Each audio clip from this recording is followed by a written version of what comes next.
BJP को ऐसा लगता है कि जो एंटी इनकम्बेंसी है वो मोदी के खिलाफ नहीं है। देखिए, है ना, योगी के खिलाफ भी उतना नहीं है, लेकिन विधायकों के खिलाफ ज्यादा है। सपा में वो कोई ग्लू नहीं है कि जो इन सबको उस समय भी बांध के रखे। बीजेपी में ऐसे हर क्षेत्र में सैकड़ों हजारों लोग हैं जिनका कोई कैंडिडेट हो, जैसे मायावती के यहाँ भी होता था, तो वो लगे रहेंगे पार्टी के साथ। तो नमस्कार, मैं हूं कुमार भवेश चंद्र और आप देख रहे हैं द इंडियन पोस्ट और मीडिया स्वराज एक साथ। नमस्कार जी। हमारे साथ रामदत्त त्रिपाठी हैं, मीडिया स्वराज के एडिटर इन चीफ। और रामदत्त जी उत्तर प्रदेश के न जाने कितने चुनावों को बहुत करीब से देख चुके हैं और इस बार 2022 का जो चुनाव बेहद करीब है, इसमें जिस तरह के दाव पेच खेले जा रहे हैं वो भी बहुत दिलचस्प है।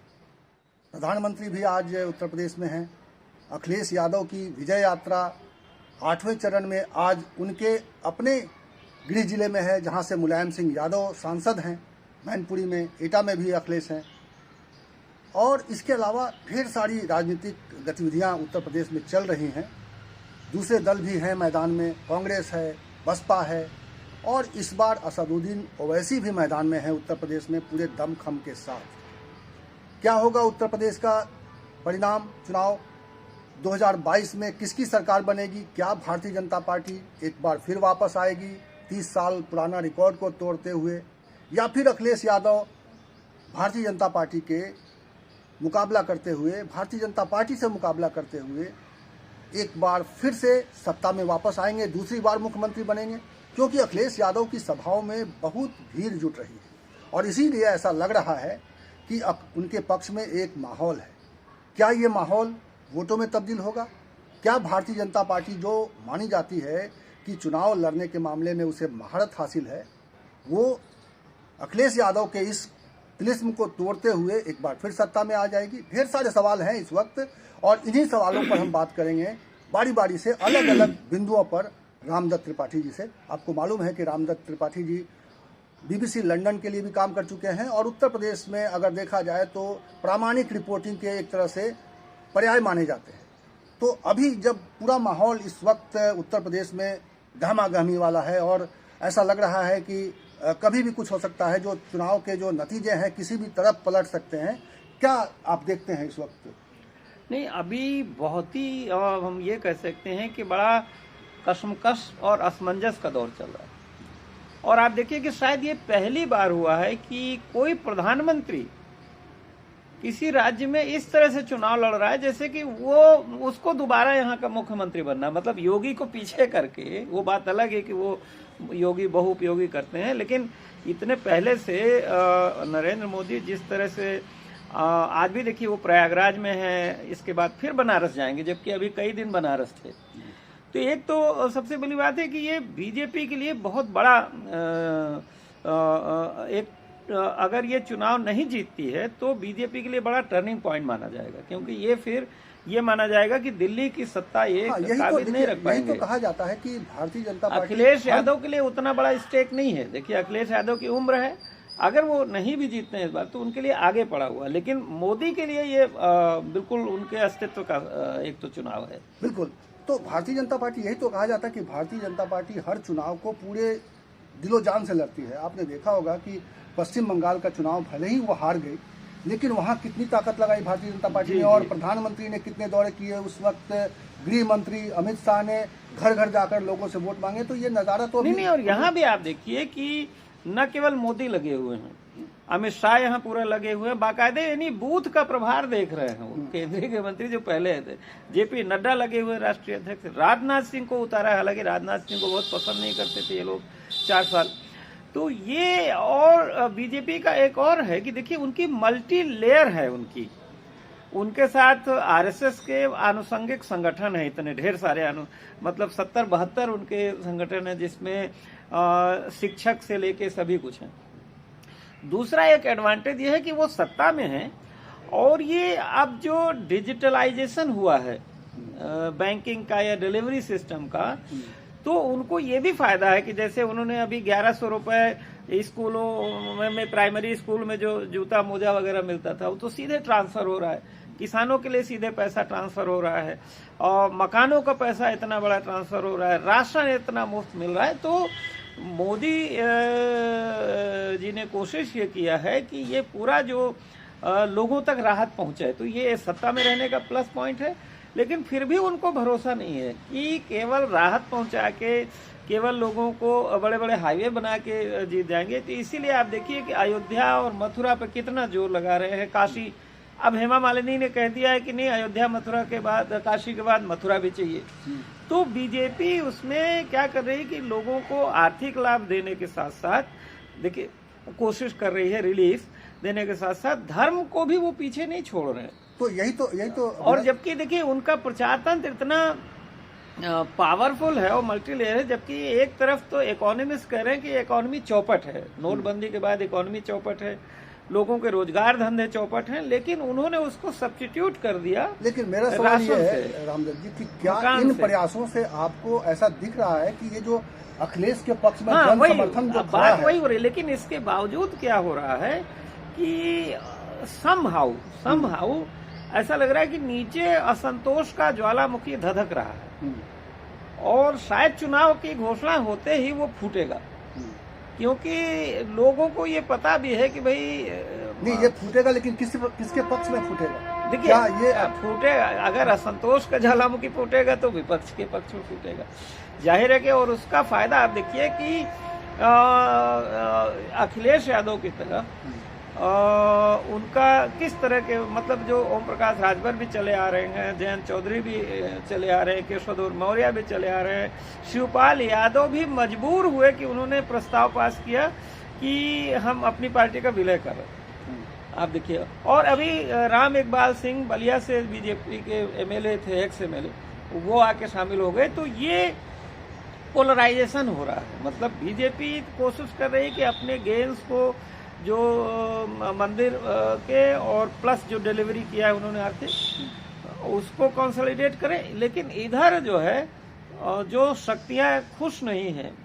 अच्छा, एक तो देखिए बड़ा कड़वा सच ये है कि दो जमातों को योगी जी ने बिल्कुल मार मार के कंसोलिडेट कर दिया है, यादव और मुस्लिम को तो मार मार के अखिलेश यादव के साथ कंसोलिडेट कर दिया है। तो जब दो सामाजिक शक्तियां नीचे कंसोलिडेट हो गई तो बाकी भी अब उनके साथ जुड़ गए, और इसी प्रोसेस में ये हो रहा है कि बीएसपी मार्जिनलाइज हो रही है और कांग्रेस उठ नहीं पा रही।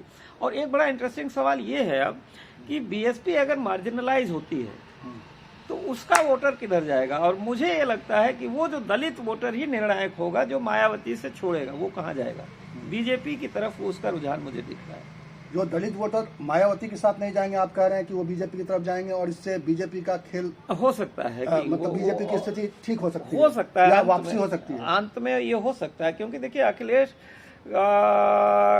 की तरफ उभार है, सब कुछ है, लेकिन उतनी अभी स्ट्रेटजी के हिसाब से उतनी मैन पावर, उतना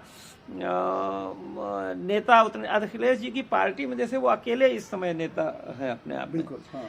जो मुलायम सिंह यादव के टाइम पे डिफरेंट कम्युनिटीज के नेता होते थे, उनके पास गुर्जर नेता होते थे, कुर्मी नेता होते थे, ठाकुर नेता होते थे, ब्राह्मण नेता होते थे, पटेल भी होते थे। वो अभी अखिलेश यादव, निषाद देखिए उन्होंने फूलन देवी लिया, अभी अखिलेश यादव को वो करना बाकी है। लेकिन ये तो अभी कहा जा रहा है रामदेव जी की अभी अलग अलग सभी जातियों समूह के जो अलग अलग संगठन थे, आप देखिए राजभर समुदाय से इतने बड़े नेता माने जा रहे थे, ओम प्रकाश राजभर लगातार भारतीय जनता पार्टी में मंत्री पद छोड़ने के बाद मुखर हैं, भारतीय जनता पार्टी के खिलाफ बोल रहे हैं, वो उनके साथ हैं, संजय चौहान उनके साथ हैं। तो जो अलग अलग जातियों में केशव देव मौर्य जो मौर्य समाज को रिप्रेजेंट करते हैं और पिछली बार भारतीय जनता पार्टी के साथ थे, तो अखिलेश यादव की ये कोशिश तो दिखाई दे रही है कि अलग अलग समाज के लोगों को वो साथ लेकर चलना चाह रहे हैं, बल्कि वो तो अंबेडकर और लोहिया को साथ लेकर चलने की बात कर रहे हैं। मुझे ध्यान आता है कि लखनऊ में संविधान दिवस के दिन एक बड़ा कार्यक्रम हुआ और उसमें अखिलेश यादव आमंत्रित एक तरह से अतिथि थे, और तमाम जो उस तरह के अंबेडकरवादी संगठन हैं उस मंच पर थे। वो जो सांसद हैं, बहराइच से सांसद रही हैं, भाजपा में भी रही हैं, सावित्रीबाई फूले, वो उसकी ऑर्गेनाइजर थी, और वहाँ पे भी अखिलेश यादव का इस तरह से खुले दिल से अंबेडकरवादियों ने स्वागत किया। तो एक नज़रिया तो ये भी दिखाई दे रहा है कि अंबेडकरवादी, लोहियावादी और तमाम तरह की जाति संगठन वो अखिलेश यादव की तरफ झुकाव नहीं, रखते नहीं, हैं, लेकिन वो- क्या वजह है कि आप कह रहे हैं कि सब कुछ को मलिन करते हुए और भारतीय जनता पार्टी नहीं, बाजी मैं मार- ये नहीं कह रहा हूँ कि बाजी मार ले जाएगी, लेकिन मैं ये कह रहा हूँ कि वो निर्णायक हो सकता है। और ये जो आप करें कि डिफरेंट दलों के हैं, तो कल मेरी बात हो रही थी एक उन्हीं के समाजवादी पार्टी के समर्थक है, तो उनका कहना था कि भाई हमारी पार्टी अपने अंदर से सारे, जैसे बीजेपी ने क्या कोशिश किया, देखिए बीजेपी ने बड़ी एक चतुर कोशिश किया, यादव को बाकी ओबीसी से लड़वाया, कुर्मियों से, मौर्य से, लोधियों से लड़वा के और उनकी लीडरशिप को आगे बढ़ाया, है ना। इसी तरह उन्होंने कोशिश किया कि दलितों में जाटों या चमार से बाकियों को लड़वा के आगे बढ़ाया, तो अपने प्लेटफॉर्म के अंदर उनको स्पेस दिया। तो सपा के कुछ लोग ये कह रहे हैं कि हमारी पार्टी बजाय अपने अंदर स्पेस देने के और उनको उभारने के आउटसोर्स कर रही है, और वो कह रहे हैं कि क्या भरोसा कि ये लोग जो इधर अभी आए हैं, वो चुनाव बाद अगर कोई ऐसी स्थिति आती है कि भाई बहुमत नहीं आता, बीजेपी का सिंगल लार्जेस्ट आ जाती है, तो कहीं ऐसा ना हो कि फिर वो उधर चले जाएं, तो वो भी एक रिस्क है। ये बहुत बड़ी बात कह रहे हैं रामदेव जी कि जो गठबंधन अखिलेश यादव ने किया है अलग अलग समाज के से जुड़े हुए दलों के साथ, उस गठबंधन के प्रति समाजवादी पार्टी के जो मूल कार्यकर्ता हैं वो एक शायद इस रूप में उसको देख रहे हैं कि बाद में अगर वो संदेह कर रहे हैं। इस संदेह की स्थिति में इसका लाभ कौन उठाएगा वक्त बताएगा, लेकिन ये एक बड़ी बात कह रहे हैं कि ऐसी परिस्थिति भी पैदा हो सकती है और चुनाव में ऐसी परिस्थिति बन जाया करती है, सायास अनायास कई बार वोटर कई तरह के नतीजे देते हैं। आप देखिए कई राज्यों में क्या हुआ ना, बिहार में देखिए, कर्नाटक में देखिए, मध्य प्रदेश में, कई राज्यों में क्या हुआ कि बीजेपी को, मेघालय में मेरे ख्याल से बीजेपी को इनिशियली कोई बहुमत नहीं था, लेकिन उन्होंने जोड़ तोड़ करके सरकार बनाई और चला रहे। तो आप एक संभावना ये भी देख रहे हैं कि चुनाव के बाद ऐसा परिदृश्य पैदा हो सकता है उत्तर प्रदेश में, जब अखिलेश के साथ जाने वाले लोग एक बार फिर से सत्ता के लालच में या किसी और भाई आप देखिए चौधरी अजीत सिंह कहाँ कहाँ नहीं गए हैं, कि वो बीजेपी के साथ नहीं गए, कि कांग्रेस के साथ नहीं गए, और खुद अखिलेश जी भी क्या है भाई कांग्रेस के साथ भी रहे और मायावती के साथ भी लड़े। ये तो देखिए सत्ता के समय आप बिहार में देख लीजिए ना, नीतीश वही नीतीश जो एकदम सेकुलरिज्म का वो करते थे, चंपारण में गांधी का वो उन्होंने बहुत बड़ा साल भर का उत्सव मनाया, और अचानक छोड़ के लालू और तेजस्वी का साथ हो बीजेपी के साथ चले गए। लेकिन एक सवाल तो उत्तर प्रदेश के लोग चर्चा कर रहे हैं और ये मतलब पॉलिटिकल सर्किल में भी ये बात की जा रही है कि लड़ाई दो तरफा है, दो तरफा लड़ाई का मतलब कोई दो राय अखिलेश यादव बनाम योगी, ये इसमें कोई दो राय नहीं कि लड़ाई अखिलेश यादव ने बहुत ही अप्रत्याशित रूप से मतलब एक तरह से चौंकाया है सबको, जिस तरह की भीड़ आ रही है उनके पास वो ठीक है, लेकिन लोग कह रहे हैं कि भाई इस भीड़ को क्या आप वोट में कन्वर्ट कर पाएंगे? अभी गैप है 3 महीने का, 2 महीने का, पोलिंग बूथ तक आप सस्टेन कर पाएंगे? क्योंकि अभी डर एक ये है कि टिकट जब बटेगा, अभी क्या हो रहा है रैलियों में देखिए बिल्कुल कि एक क्षेत्र में अगर 10 कैंडिडेट आपके पार्टी में है, मान लीजिए कोई एक सीट उठा लीजिए, जो जितने भी उम्मीदवार हैं सबके समर्थक वहां जुट गए, सब अपने अपने समर्थक ला रहे हैं, रैली बिल्ला झंडा दिखा रहे हैं। जब आप टिकट बांट दोगे तो बाकी वो फिर जाने लगते हैं। सपा में वो कोई ग्लू नहीं है कि जो इन सबको उस समय भी बांध के रखे। बीजेपी में ऐसे हर क्षेत्र में सैकड़ों हजारों लोग हैं जिनका कोई कैंडिडेट हो, जैसे मायावती के यहाँ भी होता था, तो वो लगे रहेंगे पार्टी के साथ। तो क्या आपको लगता है कि भारतीय जनता पार्टी में टिकट का जब बंटवारा हो जाएगा, क्योंकि ऐसा माना जा रहा है कि 50% जो अभी विधायक हैं उनको 50% लोगों को टिकट दोबारा नहीं मिलेगा। ये भी एक बड़ा खेल हो सकता है। ये लोग कह रहे हैं, आप सही कह रहे हैं कि बीजेपी को ऐसा लगता है कि जो एंटी इनकम्बेंसी है वो मोदी के खिलाफ नहीं है, देखिए है ना, योगी के खिलाफ भी उतना नहीं है, लेकिन विधायकों के खिलाफ ज्यादा है। क्योंकि हुआ क्या कि हालांकि उसके लिए दोष योगी जी को ही देते हैं कि साहब योगी जी ने चूंकि विधायकों को तवज्जो नहीं दिया, तो विधायक अपने क्षेत्र में अपने समर्थकों के, अपने मतदाताओं के, अपने कार्यकर्ताओं के काम नहीं करा पाए, सार्वजनिक भी नहीं। तो विधायक सॉलिड नियंत्रण रहा पूरे जो 4 साढ़े 4 साल, अभी पौने 5 साल हो गए हैं, तो 5 साल का जो शासन योगी जी का, उन्होंने पूरी तरह से कमान को अपने हाथ में रखा। इसकी वजह से कार्यकर्ताओं के काम नहीं हुए हैं, ये भी शिकायतें आती हैं। यही गलती जो मायावती ने की थी कि मायावती के टाइम पे कैबिनेट मंत्री उनका उनका कैबिनेट मंत्री कहता था मेरे विभाग का सचिव मेरी बात नहीं सुन रहा है, कैबिनेट मंत्री के जिले में डीएम फोन उनका नहीं सुनता। वो स्थिति आज इस समय बीजेपी के लोगों का कहना है कि भाई हमारी कोई चलती ही नहीं सरकार में। तो वर्कर जो नाराज है, तो वर्कर नाराज है, उसका गुस्सा किस पे जाएगा? विधायक पे जाएगा। तो इसलिए बीजेपी में ये बात हो रही है, हाँ यही बात हो रही है कि वो टिकट काट देंगे, नए लोगों को ले आएंगे। और देखिए अखिलेश जी वाले जो हम चर्चा कर रहे हैं, तो आप आज भी ये देखिए कि अखिलेश यादव मतलब जो बातें हम लोग ऑब्जर्व कर रहे हैं कि अखिलेश यादव जैसे मैनपुरी गए, या मान लीजिए अभी भी देखिए शिवपाल यादव के साथ उनका हुआ।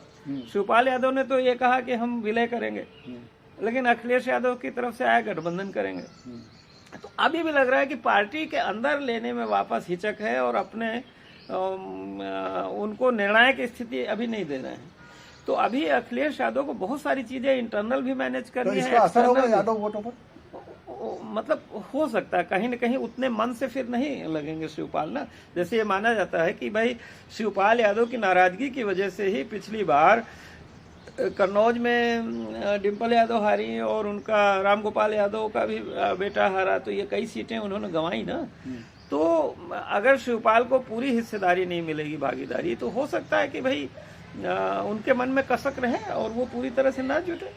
ये तो भाई आप क्या जाने, क्योंकि अभी तो कम्युनिटी का दबाव था दोनों पर, शिवपाल पे भी और अखिलेश पे भी, तो इसकी वजह से इनको ये अनाउंस करना पड़ा।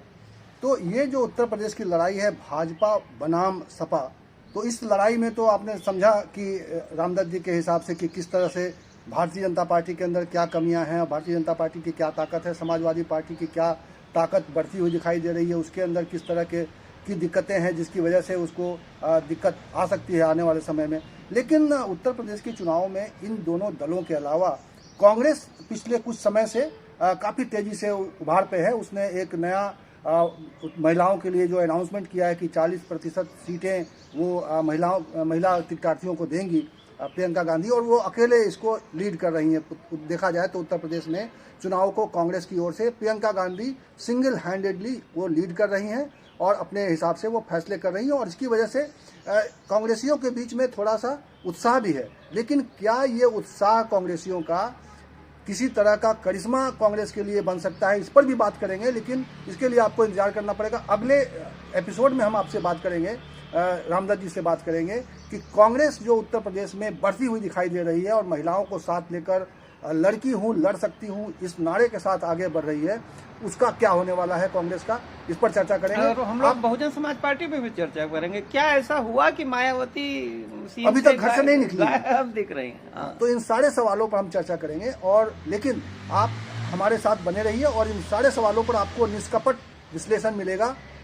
निष्कपट इसलिए कह रहा हूं क्योंकि निष्पक्ष के नाम पर बहुत सारी ऐसी चीजें आपको बताई जा रही हैं, परोसी जा रही हैं, और इवन की सोशल मीडिया पर भी ऐसे चैनल आ गए हैं, भक्त चैनल आ गए हैं जो एक तरफा विश्लेषण दे रहे हैं। वो इनके भी भक्त हैं, वो उनके भी भक्त हैं। तो अगर आपको लगता है कि ये चैनल जो दोनों ही तरफ की कमी उनकी खूबी की बात करता है और हम निष्पक्ष पत्रकारिता कर रहे हैं, हम निष्कपट विश्लेषण कर रहे हैं, तो आप हमें सब्सक्राइब कीजिए और इसका बेल आइकन जरूर दबा दीजिएगा ताकि जब भी कोई नया वीडियो बने तो आपको इसकी जानकारी नोटिफिकेशन मिले। और दोनों ही चैनल को आप सब्सक्राइब कीजिएगा, मीडिया स्वराज और द इंडियन पोस्ट।